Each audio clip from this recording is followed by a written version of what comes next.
El cristianismo, no como institución, no como religión, sino como la relación entre Dios y el ser humano. El cristianismo no sostiene la resurrección como una entre muchas doctrinas de su creencia. Sin fe en la resurrección no habría cristianismo en absoluto. La iglesia cristiana nunca habría comenzado. El movimiento de Jesús se habría apagado como un cohete húmedo junto con su ejecución. El cristianismo permanece en pie o cae con la verdad de la resurrección. En el momento en que uno la desapruebe, ha desechado también el cristianismo. Por eso, en esta mañana, hermanos, quiero presentarles brevemente 2 evidencias de la resurrección de Cristo, pero también 2 implicaciones de la resurrección de Cristo para nosotros. Evidencias e implicaciones de la resurrección de Cristo. Estas 4 cosas las encontramos quizá en el pasaje que argumenta de la manera más fundamentada y fundamentante el hecho de la resurrección de Cristo. Primera de Corintios capítulo 15 versículos 1 al 58. No vamos a leer todo el capítulo, pero sí vamos a leer algunos versículos en la medida en que vayamos avanzando en nuestra exposición. Veamos 2 evidencias de la resurrección de Cristo. La primera de ellas es el testimonio de las Escrituras. ¿Cuál es la primera evidencia de la resurrección de Cristo? El testimonio de las Escrituras. Acompáñenme, por favor, leyendo los versículos 3 y 4 de Primera de Corintios 15. Primera de Corintios 15, 3 y 4. Conmigo todos, por favor. Que primeramente os he enseñado lo que asimismo recibí, que Cristo murió por nuestros pecados, conforme a ¿qué? A las Escrituras, y que fue sepultado, y que resucitó al tercer día, conforme a ¿qué? A las Escrituras. Y es que, hermanos, desde el Antiguo Testamento Dios anunció por medio de sus siervos, uno de ellos el rey David, la resurrección de Jesús. Dice el salmista David en una de sus composiciones poéticas pero proféticas: se alegró por tanto mi corazón y se gozó mi alma.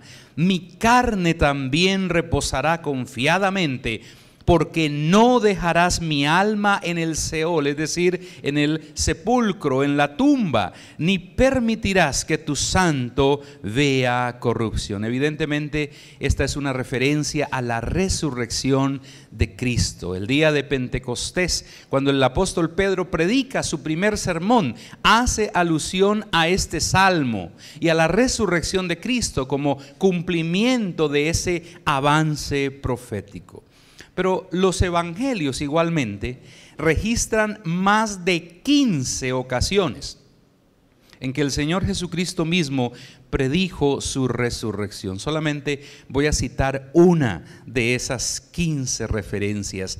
Es necesario, dijo el Señor Jesucristo, que el Hijo del Hombre padezca muchas cosas y sea desechado por los ancianos, por los principales sacerdotes y por los escribas, y que sea muerto y resucite al tercer día. Estaba entonces preanunciado en la palabra de Dios que Jesucristo resucitaría al tercer día, y así efectivamente ocurrió. Dios no podía, Dios no puede, Dios no podrá faltar a su palabra. El testimonio de las Escrituras. Pero en segundo lugar, tenemos, por así llamarlo, el testimonio de los testigos, es decir, las apariciones del resucitado. Así leemos en los versículos 5 al 8 de Primera de Corintios 15.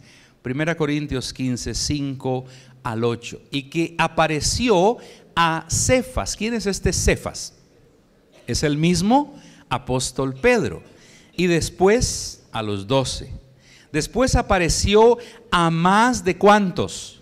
500 hermanos a la vez, de los cuales muchos viven aún y otros ya duermen, es decir, ya murieron.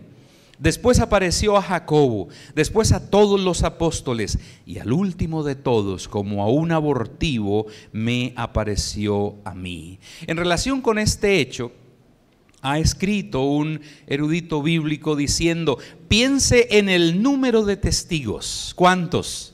Más de 500. Piense en el carácter de los testigos, hombres y mujeres que dieron al mundo la más alta enseñanza ética conocida y que aún sus enemigos podían testificar que vivían de acuerdo con ella.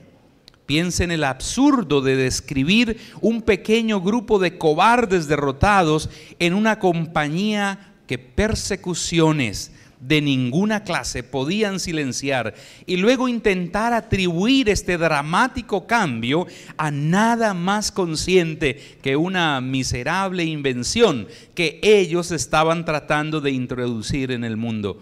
Eso sencillamente no tendría sentido. El testimonio de más de 500 personas, el testimonio de haber estado en un contacto directo con el Jesucristo resucitado. Pero además de estas y las otras evidencias de la resurrección del Señor Jesucristo que podemos mencionar, el hecho de que el Señor Jesucristo resucitó tiene implicaciones teológicas e implicaciones prácticas para nosotros. Una de estas implicaciones tiene que ver con la esperanza en la resurrección. La esperanza en la resurrección de los muertos. En otras palabras, porque Jesús resucitó, ustedes y yo podemos esperar con toda la certeza la resurrección de los muertos. Acompáñenme leyendo, por favor, a partir del versículo 12. Seguimos en 1 Corintios capítulo 15, versículo 12.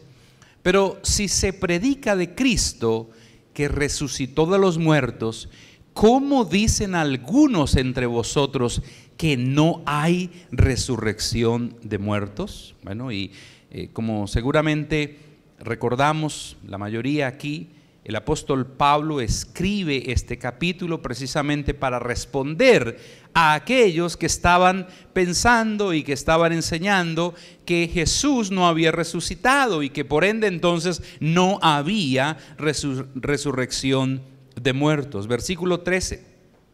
Porque si no hay resurrección de muertos, tampoco ¿qué? Tampoco Cristo resucitó. Y si Cristo no resucitó, vana es entonces nuestra predicación, vana es también vuestra fe. Versículo 15. Y somos hallados falsos testigos de Dios, porque hemos testificado de Dios que Él resucitó a Cristo, al cual no resucitó, si en verdad los muertos no resucitan. Versículo 16. Porque si los muertos no resucitan, tampoco ¿qué? Cristo resucitó. Y si Cristo no resucitó, vuestra fe es vana, aún estáis en vuestros pecados. Entonces también los que durmieron en Cristo, es decir, los que durmieron, los que murieron teniendo a Cristo en el corazón, perecieron. Si en esta vida solamente esperamos en Cristo, somos los más dignos de conmiseración de todos los hombres.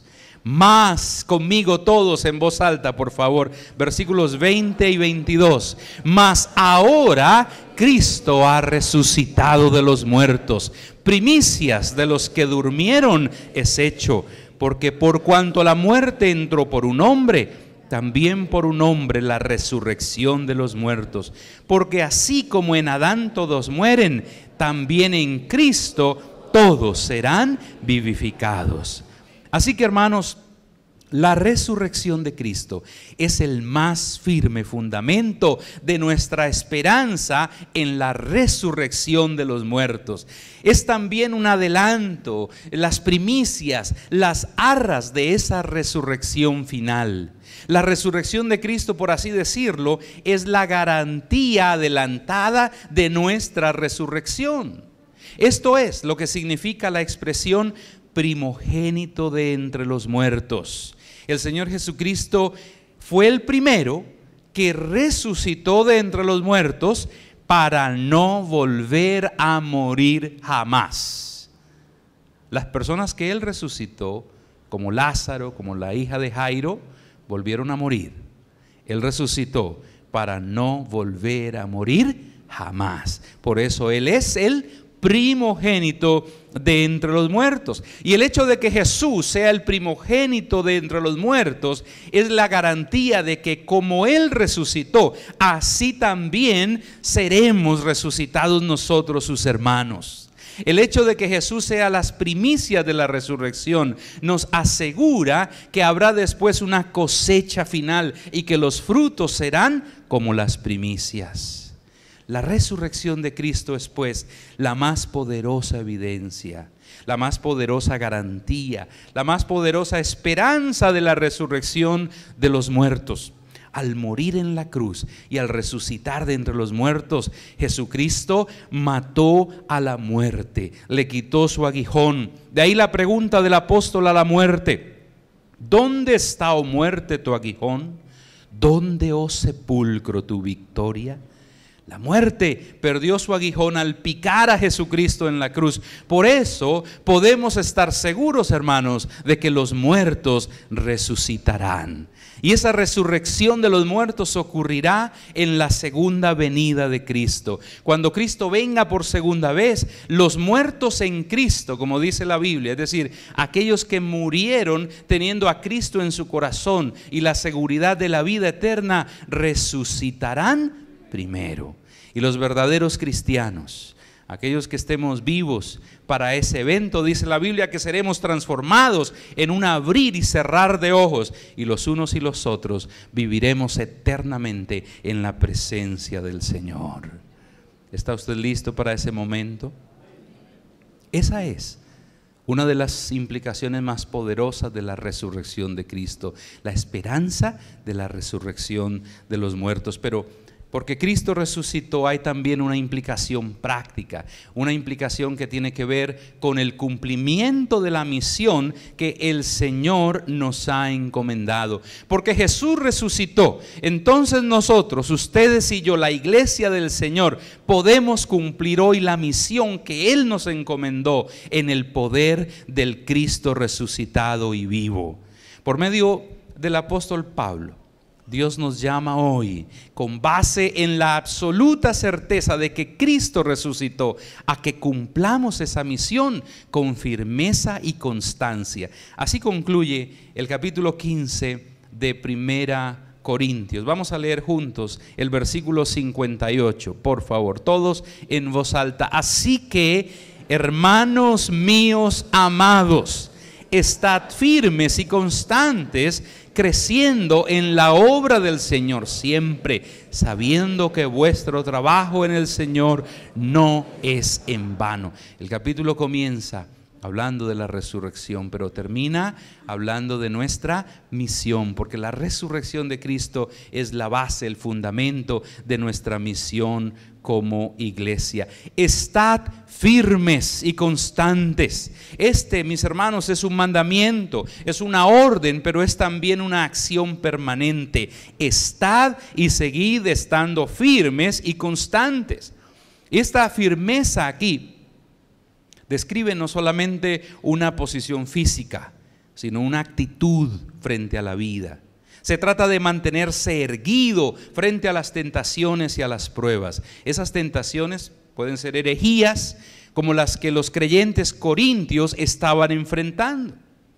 Usted necesita estar firme ante la cantidad de cosas que amenazan su fe, que procuran hacer tambalear su fe. Sufrimientos, tentaciones, pruebas, cansancio, desánimo, enfriamiento de su primer amor, pérdida de la fe, prejuicios, falsas doctrinas, seducción del mundo, pereza, incredulidad, el mal testimonio de otros. Es que todos estamos expuestos a resbalar y caer. Por algo reiteradamente el Señor nos exhorta a permanecer firmes. Estad firmes y ved la salvación que Jehová hará hoy con vosotros, dice el Señor. El que piensa estar firme, mire que no caiga. Estad firmes en la fe, portaos varonilmente, estad firmes en la libertad con que Cristo nos hizo libres. Retengamos firme hasta el fin nuestra confianza, mantengamos firme la profesión de nuestra fe, al cual dice la Biblia: resistid firmes en la fe. Firmes en el cumplimiento de la misión, pero también constantes. Mientras la firmeza se refiere a una actitud, la constancia describe una acción, y ambas están íntimamente relacionadas. La constancia significa la perseverancia del ánimo. La constancia tiene que ver con esa capacidad de intentarlo una y otra vez hasta alcanzar finalmente la meta que nos hemos trazado. Es que muchas veces, hermanos, la causa de sus fracasos y de los míos no es la incapacidad, no es la falta de recursos, es la falta de constancia en los proyectos que iniciamos. ¿Cuántos aquí, por ejemplo, comenzaron a leer la Biblia en un año? Bueno, gracias por levantar la mano. ¿Cuántos de ustedes van al día?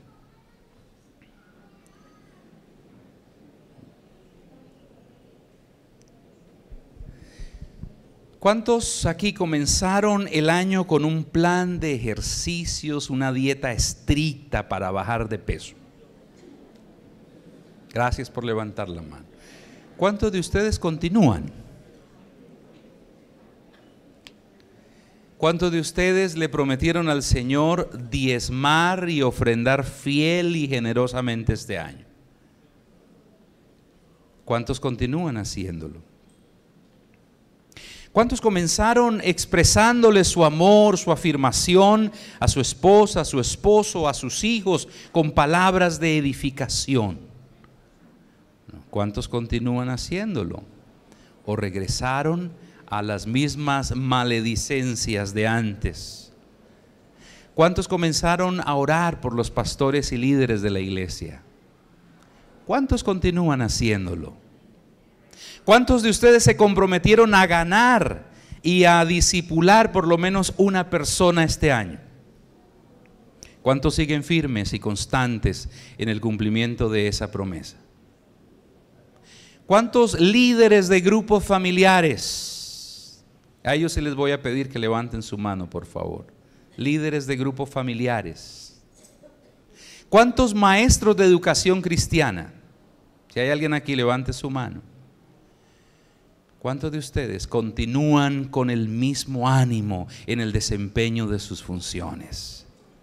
¿O cuántos de ustedes ya comenzando el cuarto mes del año están más bien a punto de tirar la toalla?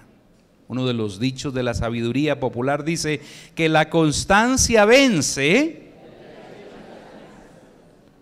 Entonces, a vencer con la constancia, hermanos. Si hay un secreto en la vida cristiana, ese secreto se llama la constancia. Ahora la pregunta es, ¿cómo es posible permanecer firmes y constantes? Hermanos, no hay otra manera sino estando arraigados en la palabra de Dios. Por eso nútrase de la palabra del Señor, porque solo así se dirá de usted que será como el árbol plantado junto a corrientes de aguas, que da su fruto en su tiempo y su hoja no cae, y todo lo que hace prosperará.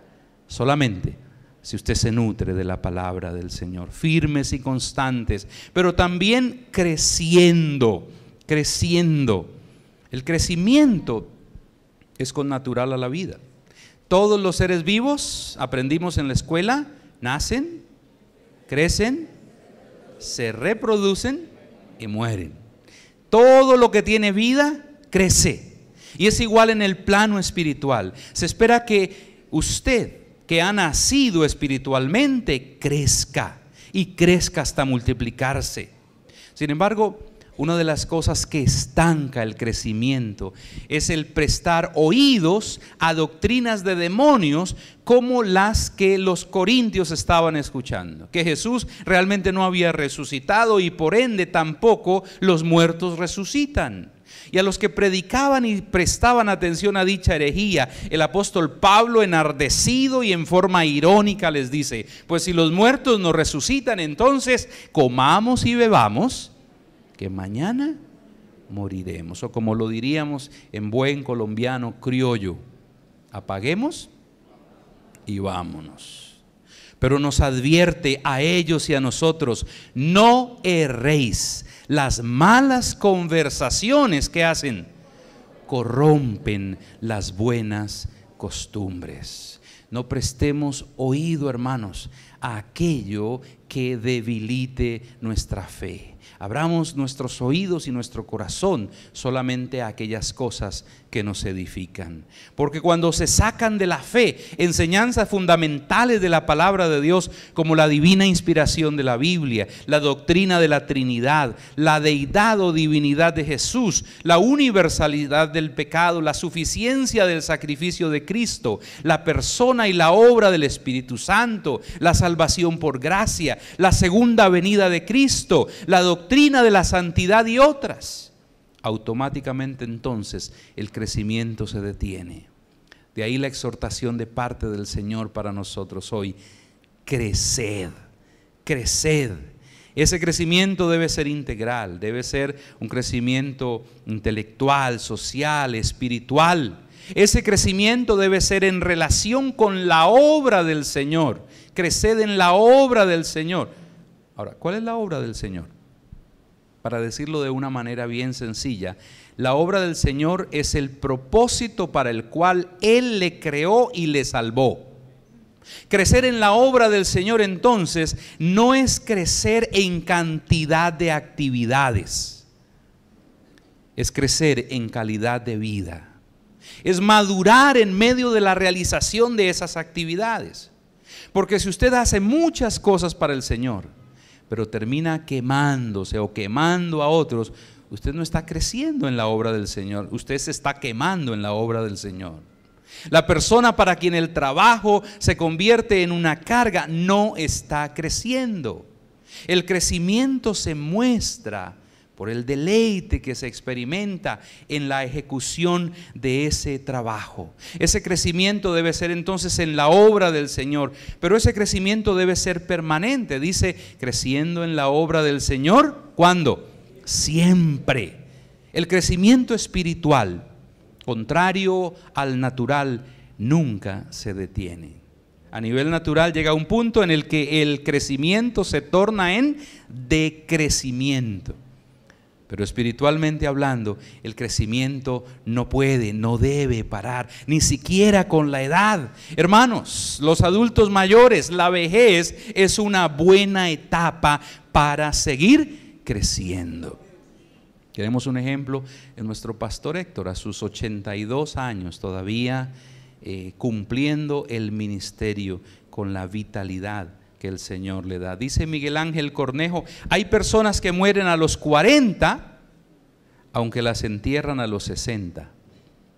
Lo que quiere decir él es que hay personas que mueren a cierta edad para el crecimiento y para la madurez y el desarrollo. Firmes y constantes, creciendo, pero finalmente sabiendo que vuestro trabajo en el Señor no es en vano. Este saber es la convicción, es el convencimiento pleno de lo que se sabe. ¿De qué y sobre qué es que debe usted estar plenamente convencido? Bueno, lo dijimos ya, de que el trabajo en el Señor no es en vano. ¿Y cuál es el trabajo en el Señor? En un sentido es todo tipo de trabajo que usted realiza, todo lo que usted hace por Él y para Él. Trabajo en el Señor es la atención que usted le da a su familia.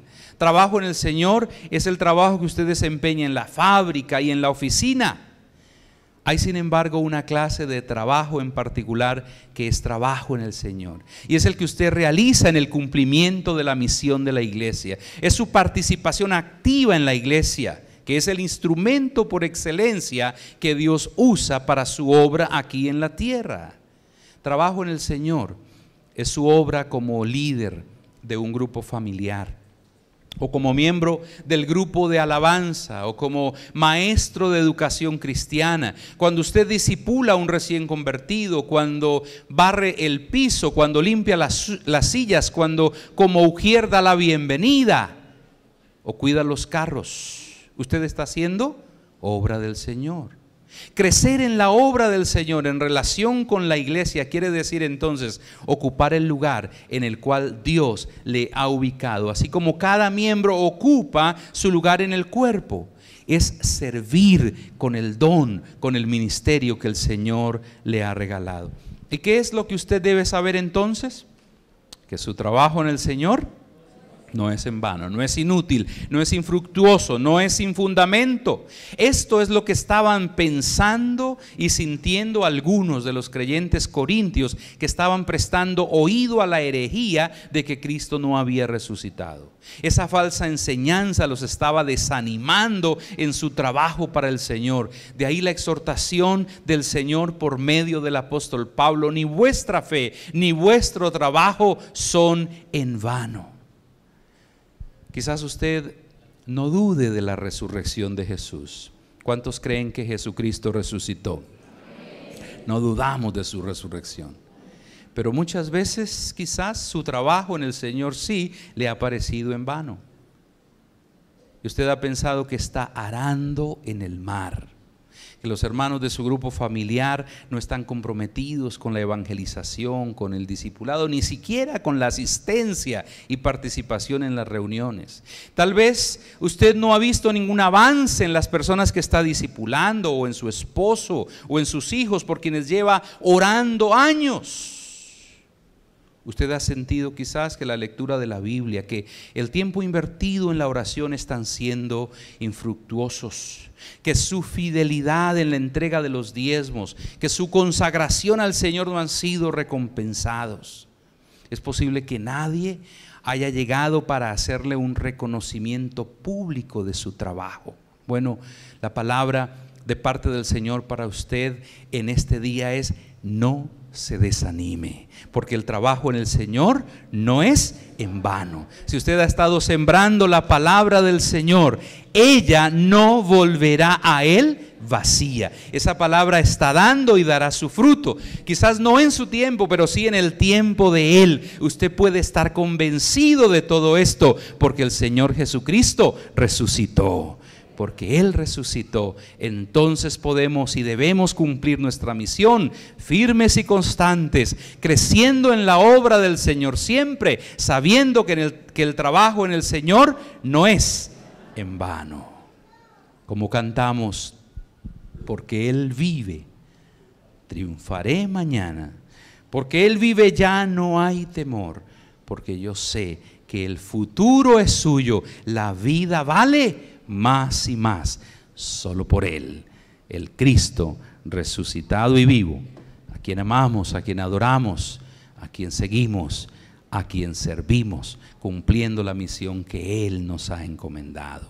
Yo quiero hacer una invitación mientras los hermanos que presiden la reunión y la alabanza vienen a la plataforma, a aquellos amigos que hoy nos están acompañando. Quiero pedirles el favor a los amigos que levantaron su mano, se pusieron de pie cuando les dimos el saludo de bienvenida. Quiero pedirles que ahí donde están se vuelvan a poner de pie, por favor, a que se unan conmigo en una oración de fe. Los amigos que hoy nos han acompañado, allí en el lugar donde están, pónganse de pie, por favor. Y yo les invito a que de todo corazón, de una manera sincera pero consciente, ustedes se unan conmigo en una oración que yo hice hace muchos años. A propósito, hoy, hermanos, estoy cumpliendo 30 años. 30 años de haber sido bautizado en agua en esta misma congregación, un domingo de resurrección. A ustedes quiero invitarles a que oren conmigo, invitando a Jesucristo a ser el Señor y el Salvador de sus vidas. Allí donde están, inclinen su cabeza, cierren sus ojos. con toda sinceridad y conciencia. Diga conmigo: Señor Jesucristo, hoy yo tomo la decisión de abrir mi corazón y de recibirte como el Señor y el Salvador de mi vida. Creo que tú moriste en la cruz por mis pecados, pero creo que resucitaste para mi justificación. Perdona mis pecados, límpiame de toda maldad. Hazme la clase de persona que tú quieres que yo sea. Inscribe mi nombre en el libro de la vida a partir de hoy. Amén. Amén.